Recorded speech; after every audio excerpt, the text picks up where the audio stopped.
Welcome to my channel! It's me, ang Madam na Negosyante, Tweety Bird.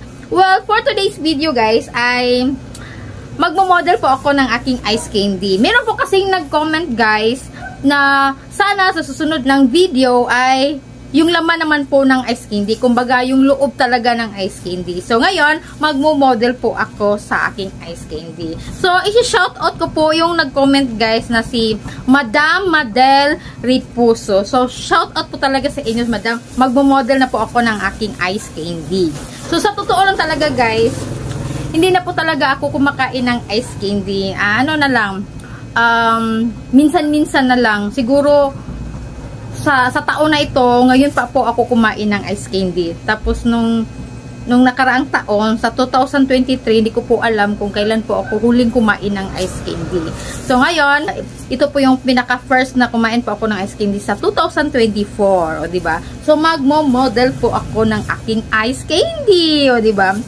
So, syempre, nung kabataan pa talaga ako guys, nung nag-aaral po ako sa elementary, hindi talaga mawawala sa akin ng pagkain ng ice candy. Kasi, alam nyo ba guys, ang ima-match ko talaga sa ice candy ay masarap talaga siya ima-match sa tinapay. So, ayun, yun talagang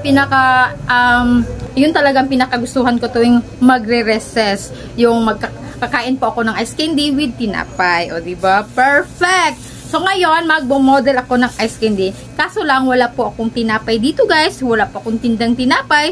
So, ito lang po ang ima-match ko sa aking ice candy. Chichirya. So, hindi naman po ako parati kumakain ng chichirya, guys. Ngayon lang. O, diba? So, ayun, ima-match ko talaga siya. So, buksan po natin ang aking ice candy. Alam nyo ba guys na marami talagang nagtatanong kung malambot ba siya? Ay syempre, malambot talaga. Pure na pure talaga ang kanyang creamy guys, na wala talagang artificial na nilagay sa ice candy. Kasi sinagat pa naman natin sa gatas yan, di ba? Diba? Perfect? Para po tayong kumakain ng ice cream. Para po tayong kumakain ng ice cream. Alam nyo ba guys na tuwing gumagawa po talaga ako ng ice candy, madali lang talaga maubos yan. Kasi inaabang-abangan yan sa aking mga suki. Kahit hindi pa po matigas guys, kalalagay ko lang sa freezer, ayun na, meron na talagang bumibili sa aking ice candy. Diba? Perfect. At least, kung gagawa po ako ng ice candy, hindi na po ako may stress. Kasi hindi po ako magluluto.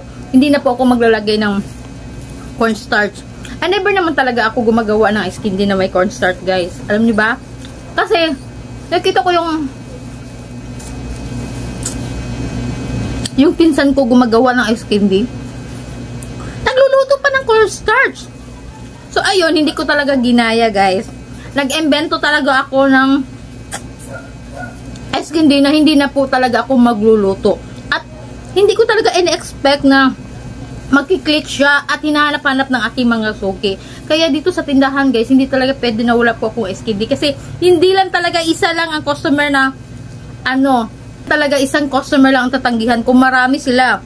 So, sayang naman yung effort nila na pumunta po sila dito sa tindahan ko, guys, na bibili ng ice candy, tapos wala po ako. So, hindi talaga pwede na wala po akong stock na ice candy. So, papaubos pa lang yan, papaubos pa lang yung stock ng ice candy ko. Ayun na, nakapaghanda na po ako, nakagawa na po ako ng ice candy. Minsan nga, maabutan talaga ako sa pagkaubos, guys. Kaya, ayun, yung iba talaga, guys, sila na lang daw ang magpapatigas ng aking ice candy. O, diba? Sana, lahat ng customer, yun talaga ang para at least makalibre po ako ng kuryente. Hindi na po ako magbabayad ng kuryente. Kasi sila na po magpapatigas, diba? Perfect!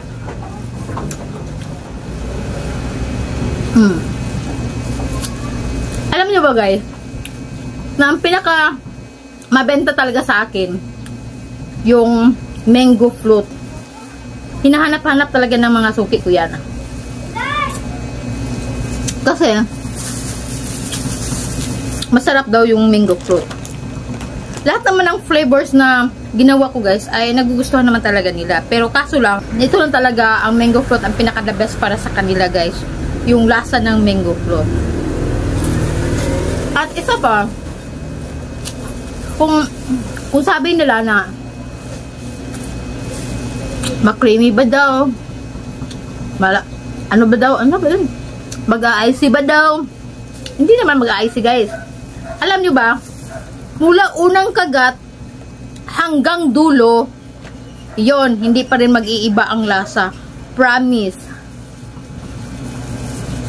Alam nyo ba, may mga customer na po akong na-interview na ano po talaga ang nagustuhan nila sa aking ice candy. Ang sabi nila nga masarap daw. Creamy, malambot, para daw silang kumakain ng ice cream. So, inisip ko, totoo ba to? Siguro, totoo guys, kasi, ano sila paano na, pabalik-balik na, di ba? Hinahanap-hanap pa nga nila. Ang sarap talaga ng aking ice candy. Kaya, kung ano pang nagawa nyo, gumawa na po kayo ng ice candy. Gayahin nyo na po ang aking recipe. Di ba? Perfect yan.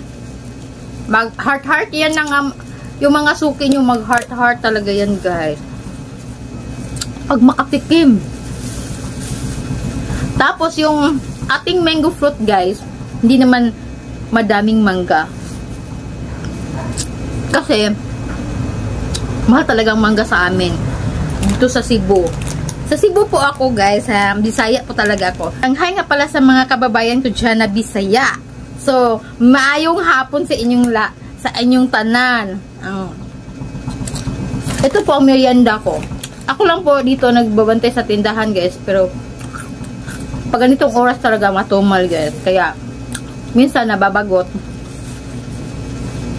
Pero hindi po talaga ako mawawalan ng trabaho.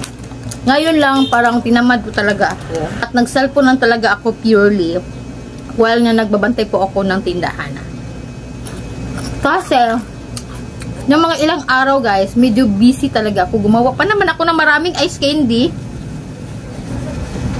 Tapos gumawa po ako ng pastillas. Tapos munchkin. Pero sa totoo, wala na po akong pastillas at saka munchkin. Yung ice candy ko po ubos na. So, malamang bukas. Laban na naman po ako sa aking mga gawain. Sayang kasi ang benta guys. Kung magpatamad-tamad po tayo dito sa tindahan. Di ba?